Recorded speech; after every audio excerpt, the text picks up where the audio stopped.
Wiwit jaman Kapurwan. Nggih. Dewi Kunti didemeni kalih Bathara Surya, anak-anak Adipati Karna. Leres. Dadi demenan iku wiwit jaman Kapurwan pun enten. Wayang nggih pun enten nggih Pakde nggih. Wiwit jaman wayang pun. Mula nek kula piyanu sakniki melanjutkan niku idep-idep mbacutke perjuangane sing sepuh-sepuh. Tepuk tangan luar biasa ini nggih. Wah. Niku mang pirsane Pakde, bojo kula langsung dada-dadane lho terusan. Pakde Yoko, Pakde Soko. Nyuwun sewu. Saka guru. Pripun? Pakde, nyuwun sewu. Jenengan niku lek tutur-tutur kalih anu putune jenengan pun ngoten niku.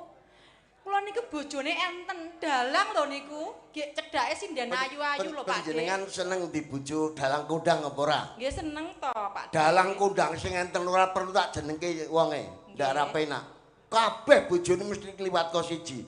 Lah, Sing bojone mung siji, kula nyatani ya delak-delak kok. Lah jenengan kali Piyayi Putri boros kok marahi kok ora. Ora sakhir buku ya.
Yang pertama dan yang terutama nyuwun tepuk tangan yang meriah untuk keluarga besar Gito Sudarmo. Ya.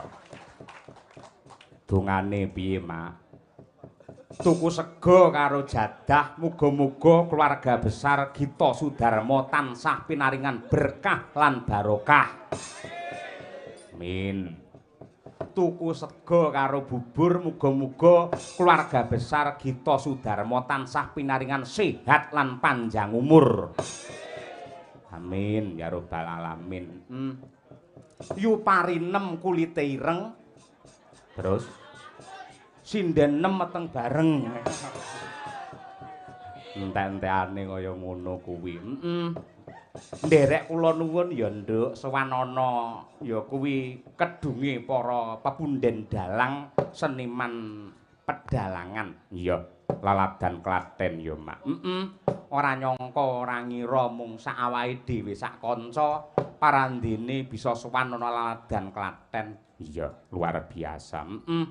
Izin dhisik nyuwun palilah dhisik karo sing piyayi-piyayi asli Klaten. Pak Diyoko.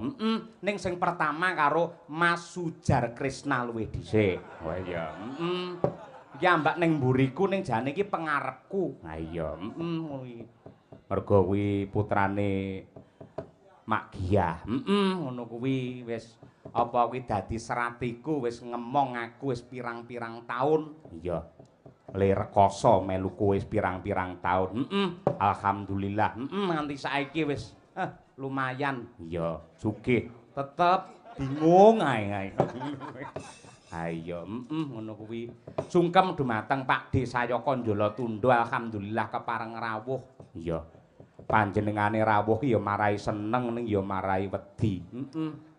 Mau nembe rawuh ndelalah basaku tik kleru. Ayo. Lho Pak Diyaka kok teng mriki wau medal pundi? Anu Dik kula medal Banyumasan ngono jare. Malah kaya gara-gara. Nggih. Sungkem kula katur dumateng pepunden dalang ing laladan Klaten mliginipun Pak D Sayaka Ganda Saputra mugi tansah pinaringan sehat walafiat momong dumateng generasi dalang. Monggo ingkang dadi kinurmatan guru kula semban kula Pak D Sayaka katuran minggah wonten pepanggungan gandeng kalian Pak Joko kala wau sampun dipun umumaken bilih menika bintang tamu budhe kanthi mangsa borong bengsinipun Pak Diyoko. Ayo. Monggo Bupati, duduk. Duduk.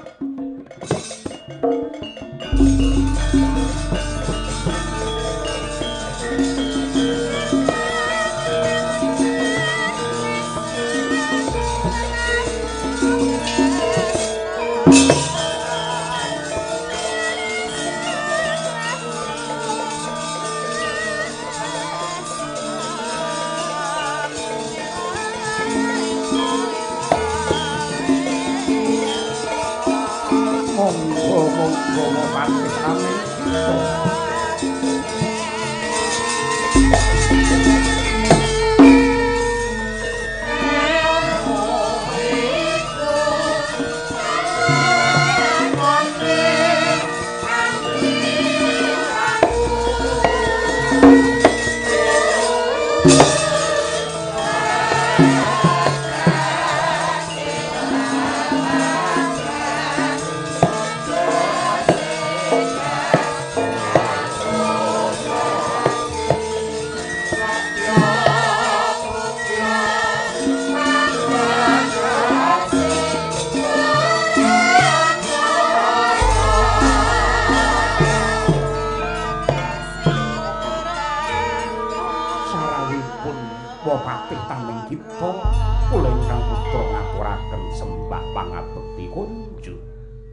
Assalamualaikum.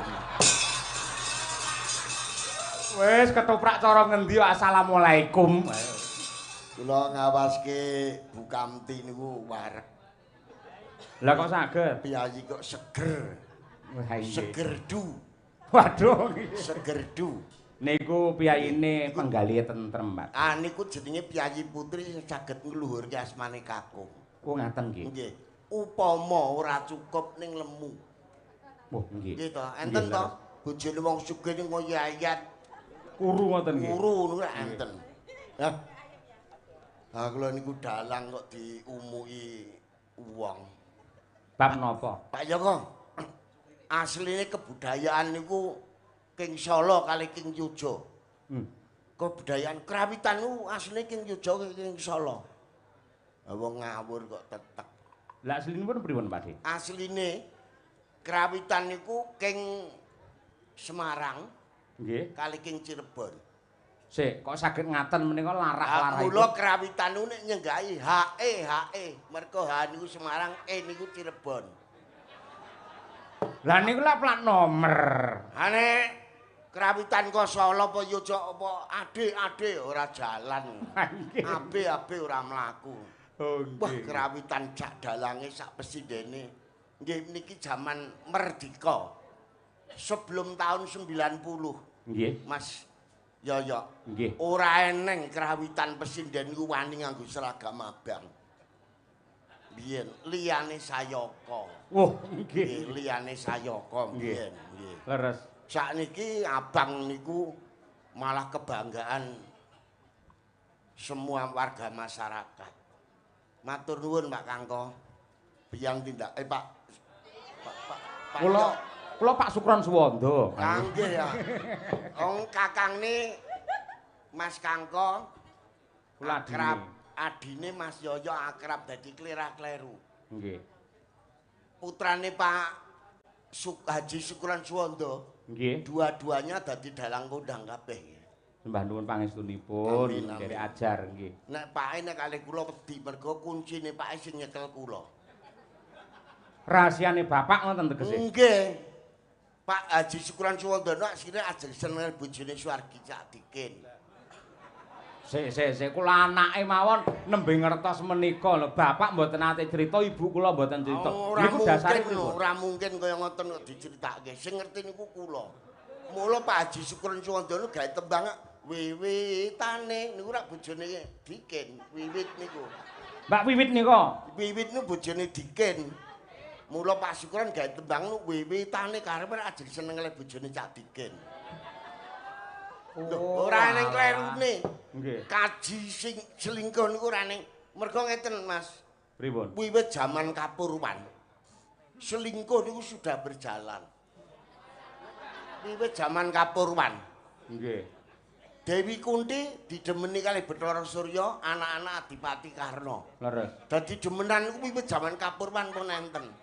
Wayang nggih pun enten nggih Pak De nggih. Wiwit zaman wayang pun. Mula nek kula piyanu sakniki melanjutkan niku idep-idep mbacutke perjuangane sing sepuh-sepuh. Tepuk tangan luar biasa ini nggih. Wah. Niku mang pirsane Pak De, bojo kula langsung dada-dadane lho terusan. Pak De Yoko, Pak De Soko. Nyuwun sewu. Saka guru. Pripun? Pak De, nyuwun Pripun? sewu. Jenengan niku lek tutur-tutur kalih putune jenengan pun ngoten niku. Kula niku bojone enten dalang lho niku.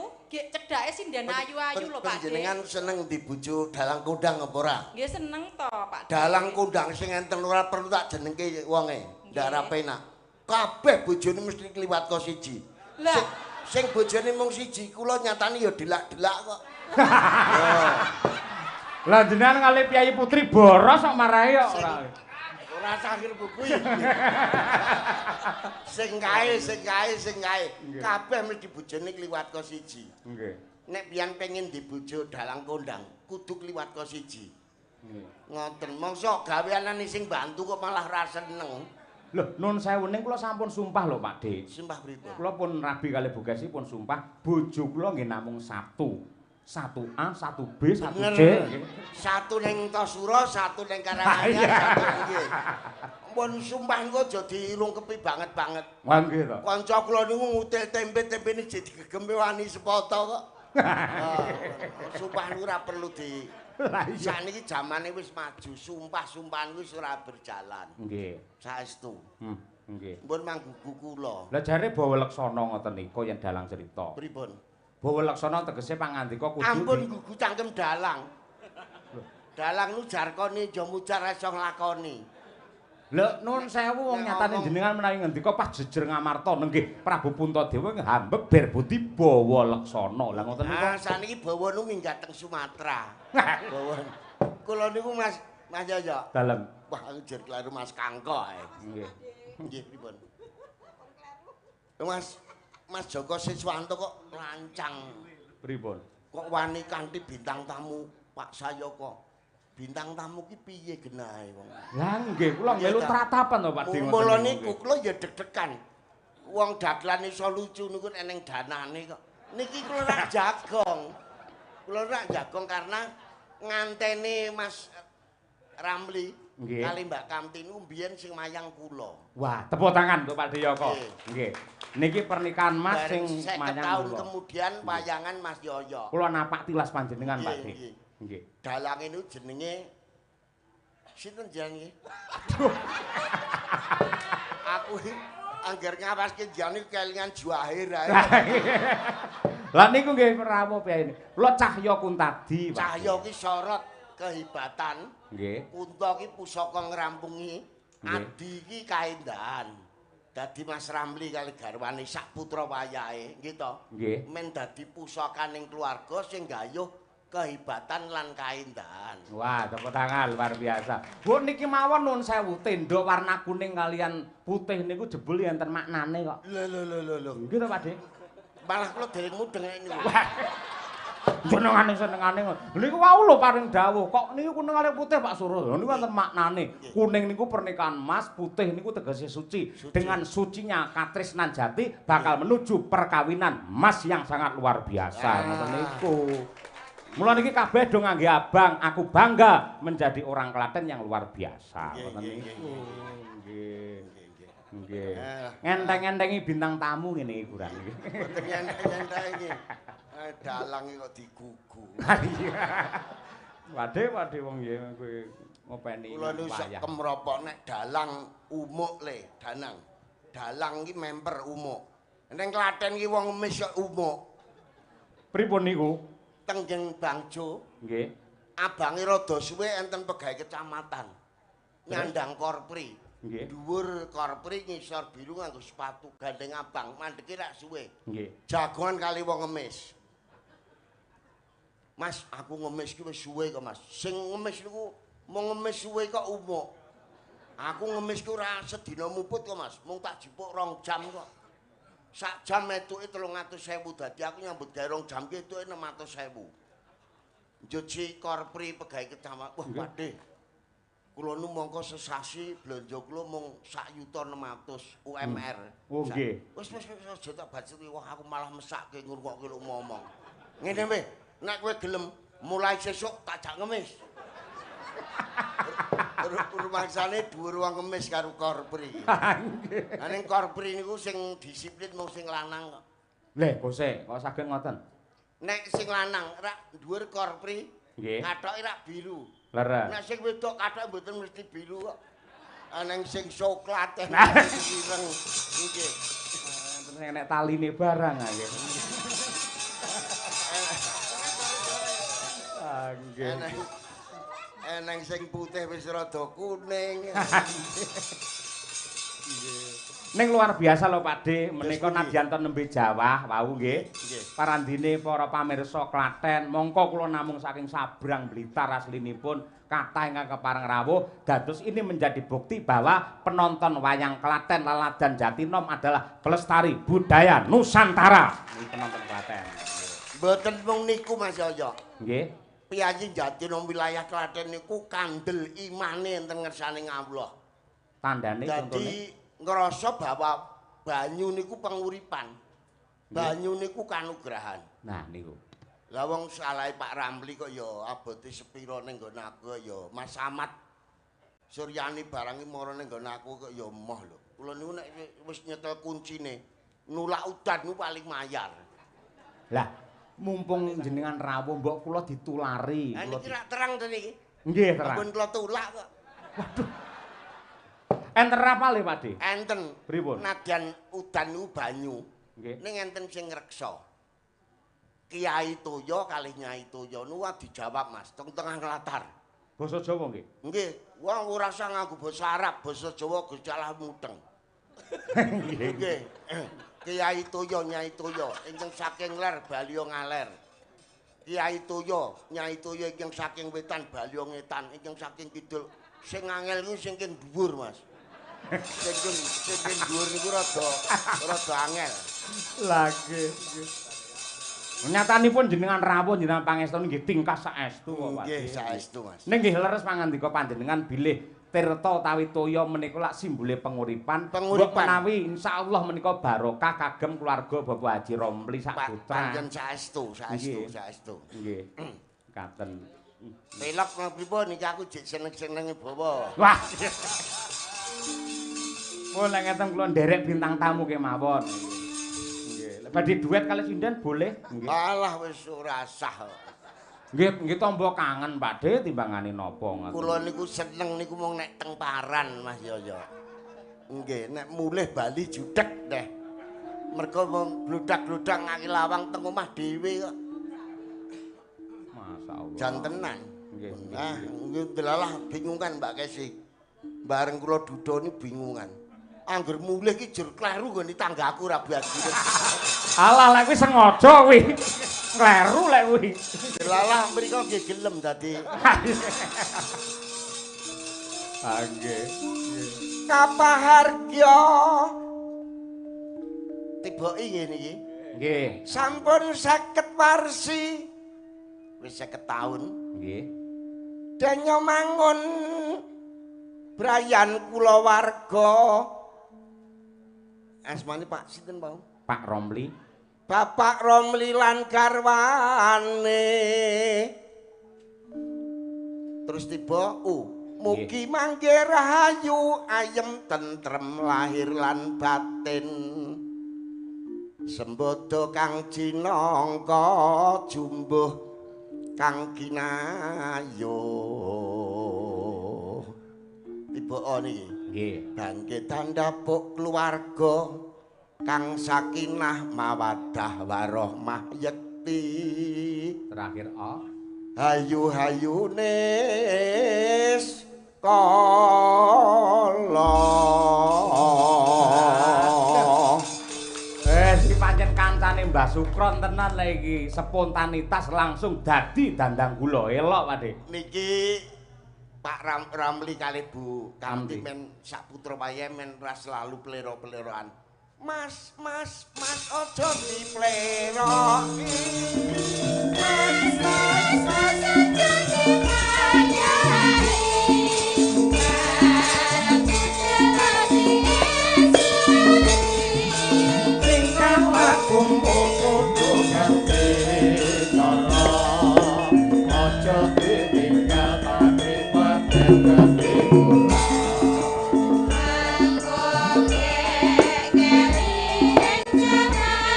ojo sing eling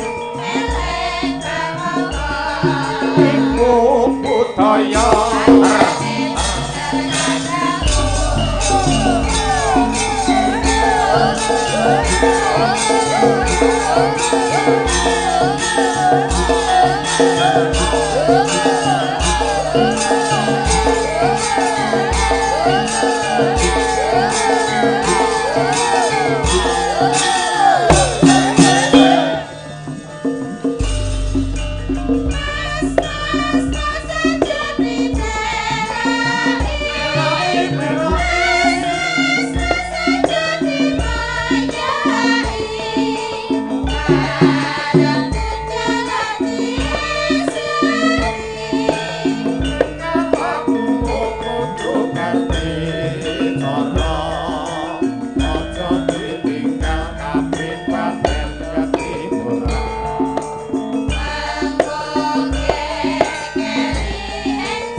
Nadyan kula saking Laladan Karanganyar ning sebagian Menika kadang-kadang pengrawit saking Klaten, Pak. Wah, nggih niki. Niku Mas Taslim nggih Wiraswara Taslim.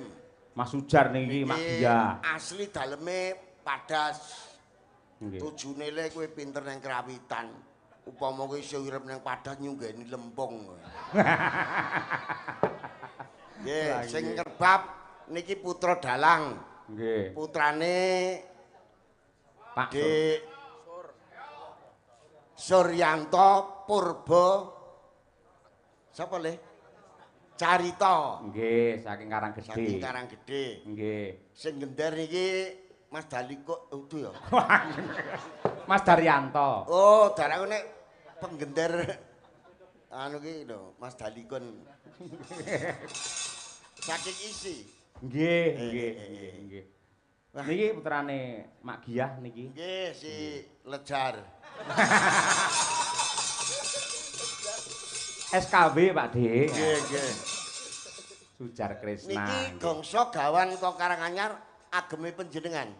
Menika paringan saking Mbah Sukron. Dados Mbah Sukron niku nadyan sak menika nuwun sewu tasih ndelalah alhamdulillah pinaringan sehat walafiat. Dados gamelan niku sampun dipun warisaken dumateng putra-putranipun. Nggih. Dados gamelan nika kangge mas kawin nalika kula nikah kaliyan ingkang putra Sukesi menika. Dados nalika ijab kula dengan mas kawin seperangkat gamelan pelok slendro ngoten Pak. Ngoten niku nggih. Jan Pak Sukron menika para tamu, Pak Sukron ndamel beberapa puluh lagu. Nggih. Antara lain Podang Kuning. Iya ta? Sri Uning. Nggih, Sri Uning nggih. Ning nek sing nyanyi Pak Sukron wong daleme kono dadi Sri Uning Mustika Tuban mriki Pedan. Kok iso mleset teng Pedan niku lho. Ah, Pedan mriki mencedhak kok dadak ning Tuban mriki kadoan. Sri Uning Mustika Pedan nggih padha mawon kalih Tuban. Lah mriko senten lurike nika lagu lurik keng Pedan nika to. Enten. Nggih. Oh, malah ora mudeng. Kula bayane Pak Dik, Pak Dik. Pedan iki sing kula ngerteni mung ngrendeng. Ah. Jenengan mboten nate yasa lagu to Ilanggam ngoten to Pak Dik jenengan. Mbok dereng. Dereng nggih. Jeng ben niki tahun 2026 niki keluar lagu khusus dari saya. Wah, nggih. Judulnya napa? Napa judule? Ijazah palsu. Waduh. Wih ngritik niku mangke. Nggih. Nggih. Larase napa? Pelok napa slendro? Pelok nek sing slendro enten. Roy Suryo ngayal niku slendro. Nggih. Enggak niki Nggih. teng mriki sing diarep-arep suarane Mbak Kesi. Oh, ngaten. Mbak Kesi. Nggih. Wah, jan. Nggih. Dakenipun Anu, nyuwun pangestu. Mbak Kesi menika ngasta dosen nggih, Mas. Nggih. Ngasta dosen. Wonten jurusan pedalangan isi Surakarta. Mata kuliah tembang kalian karawitan. Oh, dados mboten pedalangan. Nggih teng pedalangan ning materi. Oh, ning ora mayang. Mboten. Mboten nggih bener nek Mboten saged pripun? dalang wedok nu ngeprak bebas. Wong ora kaling-kalingan apa-apa kok. Nggih, nek dalang lanang niku sok-sok wah kula wis tak kayangke mak perpet lho. Iya. Mergo geganjel. Ya mung rada repote nek dalang wedok kuwi nek ngentas wayang. Wo, pas sabetan niku. Nggih, kotengen arep di entas ngiwa ngono mak gadul ngono kaya nandhok apa ngono. Nek kok kiwa dintas nengen ku kaya mak gadul ngono kaya nandhok apa ngono kaya. Nek lanang bebas nggih Pak Dik. Niki Mas Suwargi Bu Pairosikas. Sinten menika? Niku marasupe Pak Mbahe Pak Romli. Niku mbiyen saben wayangan mesti kula Mas dalange. Wah niku riyen jam 09.00 bengi niku talu wis rampung urung iso lekas. Mergo putra-putrane Mbah Pairosikas niku kabeh mudeng wayang. Termasuk lakon bengi niki rak kiriman dari keluarga to. Nggih, kula sampun dipun paringi tag balungan lakon seperti ini Pak Dalang ngoten niku. Niku putra-putrane Bapak Rosyo kabeh ahli wayang. Kula nu jam 09.00 bengi dereng njo lekas. Sebabe? Mergo sing siji wayang iki ora nganggo Kurawa. Aku ora seneng Kurawa iki tekone elek. Yo sing pihak Mas Gita niku kudu nganggo Kurawa mergo donya iki kudu eneng wong elek atine. Niku jam 09.00 dereng putus perkara lakon niku. Saestu. Lah akhire jenengan lakone napa niku? Nggih, ngenteni. Nggih. Ngenteni king pusat. Nggih. Niki kula enten pundutan welingane Pak Joko Siswanto. Nggih. Nika wau anggota dewan. Inggih leres. Nggih. Terus kalih welingane Pak Giran motor king Klaten, Mbak Kesi ken Tangkur Semarangan. Wah nggih, nggih. Nggih. Nggih sembah nuwun dene tasih kathah para pepunden ingkang tresnani dumateng swantenipun. Wah, Bojo kula Sukesi Rahayu Pak. saestu. Nggih. Kula niku tenan kok. Turu ya iru-iru Mbak Kesi ya kan. Oh ya bojone nang kene kok ya tega nunggumun jenengan iki. Ah, gelet ya wani kok. Lah iya kono cedhak omahe kok. Mas, ya. Dalem Kula mboten sombong, kula ngaturke napa entene Mas. pripun? Kesenimanan kula niku lengkap Mas. Dalang, nyat kula dalang. Nggih. Nek payu. Nggih ta? Nggih, riyen Terus laris nggih. nggih, terus wayang wong kula melu Sekar Budaya Nusantara. Jakarta. Niku wayang wong Ibu Menteri. Lali aku. Terus ketoprak kula saged dereng suwe niki alhamdulillah. Pian anggere buka YouTube Paku Tanah Jawa. Film Mas, kula main film. Anu syutingnya enten Gua Cerme Jogja. Jenengan napa? Dados napa aktor napa? Nggih mayang. Oh, ngoten. Ucape anak Sudakar Sugih ning seneng karo pesinden. Lah nusul ten payangan niku sing pas mayang kula. Niku nggen lakon Paku Tanah Jawa Mas. Pian buka YouTube. Gadah HP apa ora? Wah. Nggih gadah mae kula buka Paku Tanah Jawa nggih. Kula nu ambakaken ora tau buka ndaraku iki. Kuwi yo duwe HP. Ning mung tak nggo ndelok wong butuh-butuh. Alah Pak De. Wong nun sewu HP niku lak enten SMS. Nggih. Menawi positif dadine lak surat menuju surga niku SMS. Nggih. Lek negatif nggih dosa tenan mergo SMS surat menuju selingkuh. Lah niku. Oh ngoten. Nggih. Kula pun anu kok Mas pun akrab kalih malaikat ya. Ana panten kanca kula jenenge Panut. Kancaku jenenge Panut, malaikate diapusi kok piye? Malaikat sing tukang jabut nyawa ki Israil. Nah, kuwi rak nggawa data le. Oh Sak nggih. tumpuk. Heeh, wong sing arep mati sesuke wis tertulis ning kono.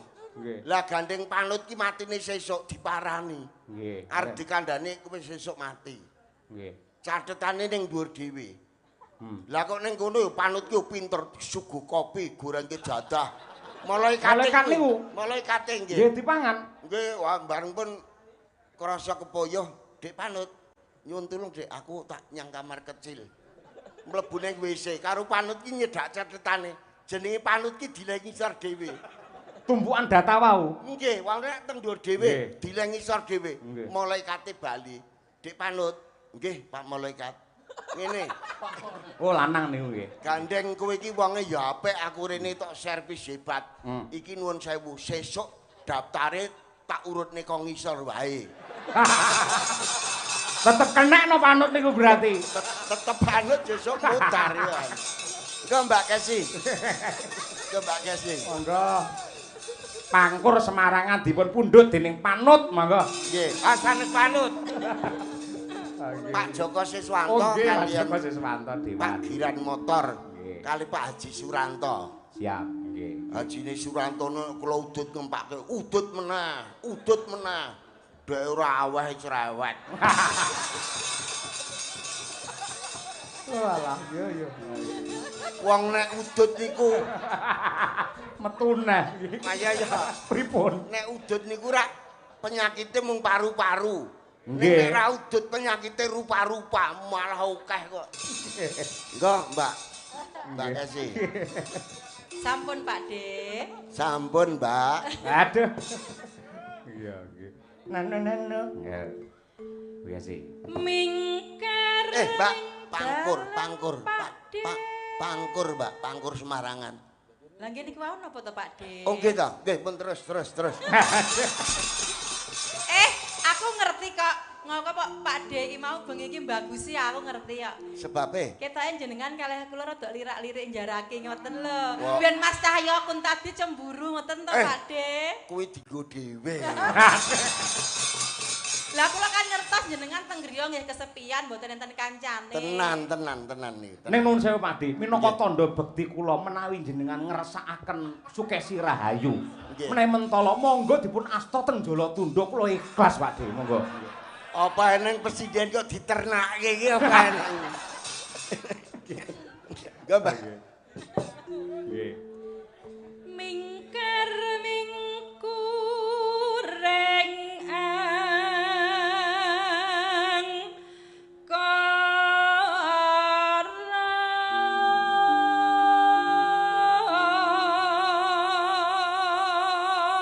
Ki swara mase Mbak Kesi iki cara murene suarane kandel. Kandel suarane hebat. Nggih, matur nuwun Pakde. Akarana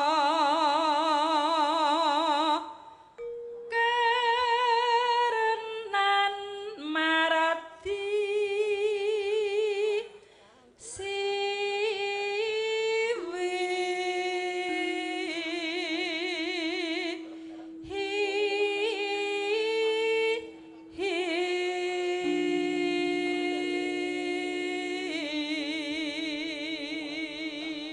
Mbak Kesi men ambil napas sik mergo nadane dhuwur. Kula Rini presiden nika.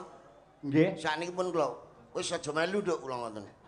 Lah deg-degan pangkur rujak nangka rujake wong dipeni dhuwur kok ora cocok karo ngisor. Sesuk aja nyang. Lah sesuk ajeng temu ndi to Pakde jane tanggapane? Adus mon. Nggih. Awas Bu Kesi tarik napas, Tarik napas, Mbak. Nada tinggi. Yuk.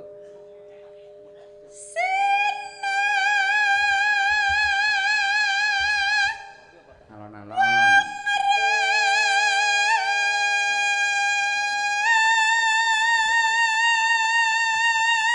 Nyebut asmane pangeran. Terus.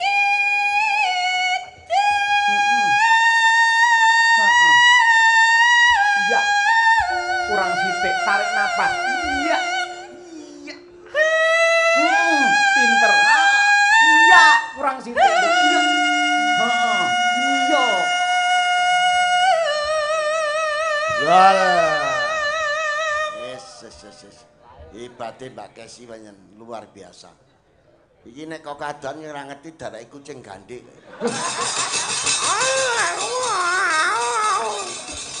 Lah niku lho pamane jaman biyen jaman son ngangge agi ngoten kaya kucing gandhe son sakniki pun sae-sae kok ya. Nggih kaya tangga kula digawe wayangan. Pengerase mbok ngene iki ya apik ya. Wong gensetin men kekuatane pinten Mas? Niki 80 kVA. Lah 80.000. Wayangan tanggaku mujiboke pengeras masjid. Bareng Janaka nyeluk Kakang Semang. Semar kok dadi Semang, Kakang Semang. Son ngendi ngono sing di son ki yo gleleng wirawiri. Terus Mbak Kesi. Munggahne Bu Kesi.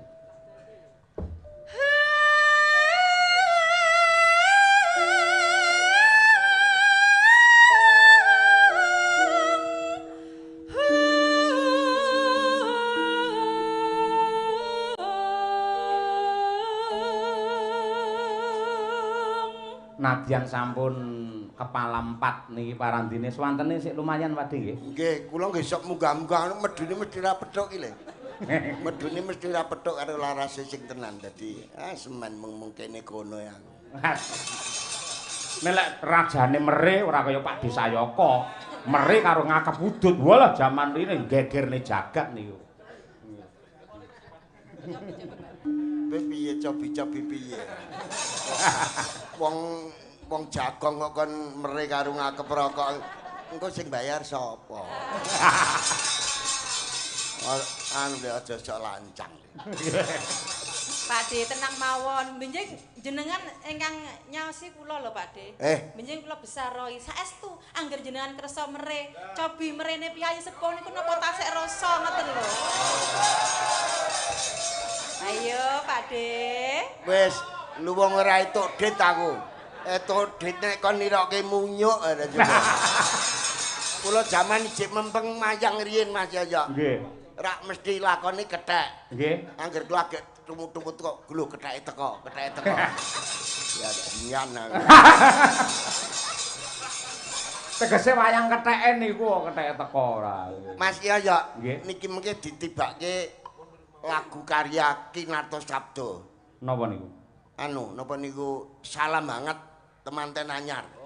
Niki Mas Pak Haji ini karo bacah ya nganten anyar kok mulai dari malam hari ini. Wah nggih, nggih. Nggih to. Nggih leres. Nggih, teruske Mbak Keci. Nggih. Lah merene mboten sias niki, Pak. Ah, ampun mboten, Sang. Wawani pira? Pak tak tembling dasmu lho kowe iki. Udak urip. Ora sah. Pak De saestu lho. Mengke jenengan lek kersa mere kula pijeti Pak De saestu. Wah. Jenengan pun sepuh to Pak De. Kula nu nek pijet ben pengalaman sing pun mesti ora tutuk kok, Mbak. Lah kok saged. Siji pijet loro kerokan kuwi ora tau tutuk. Angger masuk angin sing ngeroki bojo kula wis ora tau tekan gone. Mesti lengane tekan nglungan kok. Blundung. Sing do guyu yang nglakoni doan iki. Aku iya kok. Iki Mbak iki sapa iki? Niku Caksi Lover. Dados nuwun sewu Madangkaran niku enten adminipun. Oh. Nggih. Caksi niku Cahya Kuntadi Sukesi ngoten niku. Dadi duwe penggemar ngoten lare-lare niku lho Pak Dik. Alah, eneng men sing gemar no. Tunggal sauma 11 ora gemar wis 11. Malah nek kula entuk ulem jagong padulan bojo kula senenge ra jamak. Ora jagong Mas, jagong dasmu kuwi aku. Entuk uleme ora kok kon jagong. Engko Mbak Kesi budget ki, Mbak. Nggih.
Tepuk tangan untuk Mbak Kesi. Mbak nuwun. Suarane luar biasa, napase landung. Ayo guru tarik suara tenisi kok mesti ya hebat kok. Nggih, pangestunipun Pak Dik. Bacutke salam banget. Wah nggih, nggih. Anu saged Dik. Nggih pun. Oh, aja kaya penabuh mundu. Langgam Setya Tuku dadi Setya Novanto. Ndak tak ngenteni suwe. Nggih, salam banget. Nggih, siap. Monggo Cak, dados.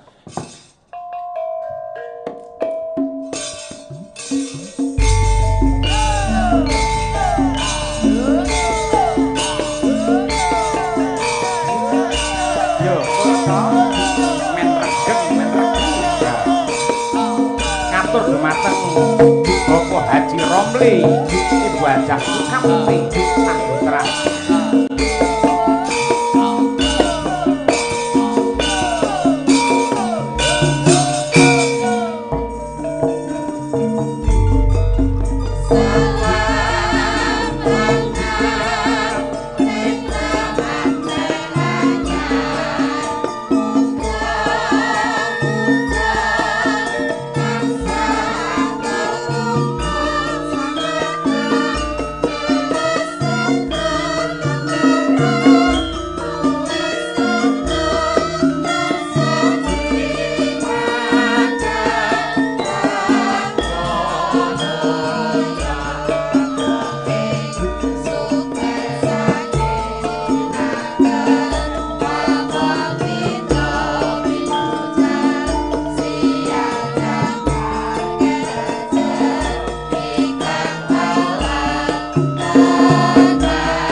boten namung kandhek wonten ing lelagon mugi-mugi saged nemusi barokah dumateng keluarga ageng Bapak Haji Rompli lan Ibu Haja Sukamti Pakde. Leres amin amin mugi Allah paringi jabah. Amin ya rabbal alamin. Lan lagu menika ugi minangkani pundutanipun Mas Haji Ahmad Suryani. Wah nggih. Menika Bapak Mbako Nasional. Wah nggih. Juragan Mbako. Top tingkat nasional. Nggih. Nggih. Sembah nuwun nggih Pakde awit pangestunipun sampun kepareng rengga dumateng panggung kula ing dalu menika ingkang sowan sak kanca wonten ing mriki. Nggih.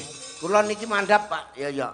Wah, gandeng mboten cetha anggaranipun nggih. Prayogi kula malah mboten sekecok lek dangu-dangu mangke. Nggih, nggih, leres, leres. Intinipun ingkang putra nyuwun pangestu, Pak. Nggih, kula duka ingkang lancar, sukses. Sing mirsani kabeh seneng. Amin. Nggih to sing kagungan kersa kabeh rahayu wilujeng. Amin. Kalih sambikala tebih suker sakit cinaket ing bagya mulya kados surasane tembang salam banget niki wau. Amin ya rabbal alamin. Tulung Dik dimetarami Dik mangkate metaraman mangsa muliye ora. Nggih siap. Ngene kendange tuling tok ndelep. Sing dindelepne napa? Kendang. Nggih. Dedek.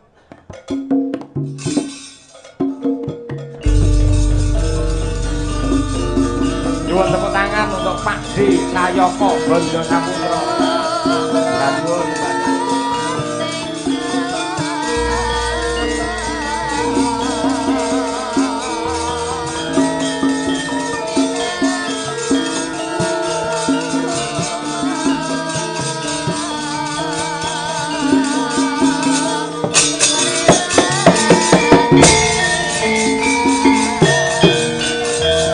Madya kala main